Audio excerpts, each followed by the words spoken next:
Hey there guys, hope everyone's doing well. Today's topic comes to us from the Drive Network. I watched their video last week on After Drive and they were discussing hypercars versus supercars.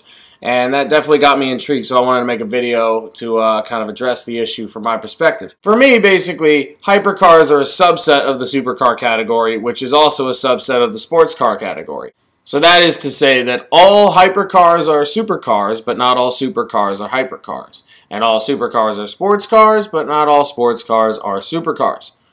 Hypercars for me started with the Ferrari 288 GTO and carried through the lineage of the F40, F50, the Enzo, and now the LaFerrari. Basically, when they made the 288 GTO, it was a Group B effort, but they basically looked and said, we're going to make something that's even crazier than a Berlinetta Boxer or the upcoming Testarossa at the time. So we wound up with a road car that was above the level of a supercar. And that is where the hypercar was really born, in my opinion. Because then you had the F40, and I mean, there's always been the supercars. These were just cars that competed above the supercar level, and that continues to today. And that brings me to a point. Every single car has to be judged according to its own era. You can't judge like a Ferrari 360 in today's terms and be like, oh, that's not a supercar anymore, blah, blah, blah. It was a supercar when it came out in 1998.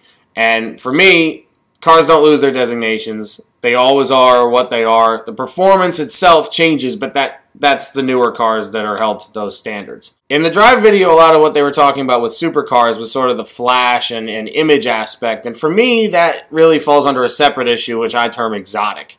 Because like something like a Lotus Elise is really exotic, but it's definitely a sports car. It doesn't have the performance to be a supercar or anything greater than that. And then you have like an Audi R8, which is really exotic, but again, is just a higher level sports car on par with like a Carrera S. But then you throw the V10 in the Audi R8, and it does have the supercar performance. So then, and as well as the exotic looks, and that would be a supercar.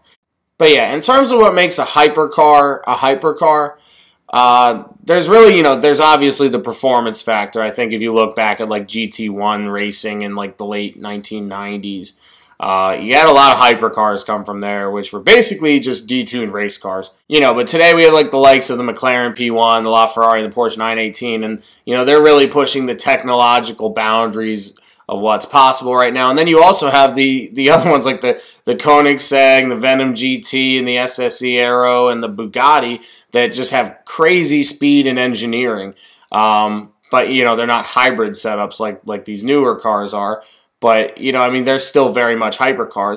And a lot of what makes a hypercar is the sticker shock, too. I mean, it's hard when you see a supercar that costs over $1 million these days, when something like an Italia costs, $250K or so.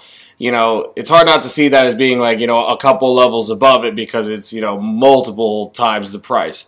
And also, just with a hypercar, the rarity factor is a big thing as well. You're not going to see them that often at all. And one thing I do notice when I'm in like Monterey Car Week or Monaco or London, when you're car spotting, you generally stop taking pictures of like the Gallardos and the 430s and whatnot, and the Italias, because, they're just kind of like everywhere. Everyone and their brother has, a Ferrari, the standard Ferrari V8 supercar, and it's great. They're fantastic vehicles, but, when you start to get used to them, it's like, that's a supercar. Whereas hypercars, you never get used to those. And, no matter how many of them there are in one place or whatever, you're just going to be drooling. Back in 2011, right when we got to Monterey for the Pebble Beach weekend, we were greeted by 11 Bugattis in one place. All right on Cannery Row in Monterey, California. And we literally just pulled over and put our car in a place that probably wasn't even a parking spot. Just to get out and take some pictures of them. I mean, it was just unbelievable. And by the time we even got into Cannery Row, we'd probably already seen like, 10 normal supercars like Gallardos and whatnot. And there was 11 Bugattis there. It's not like, in that specific place, it was probably the most common single type of car on that block. But it's more because you don't see those cars really, normally, and especially not in that number. So it was much more of a sight to be seen. So supercars versus hypercars, a lot of people have their own definitions. For me, it's been cemented in my mind pretty clearly over the years. I've never really had, much trouble designating, what's a normal supercar and what's a hypercar and what's a sports car. But, you know, some people like to define things differently.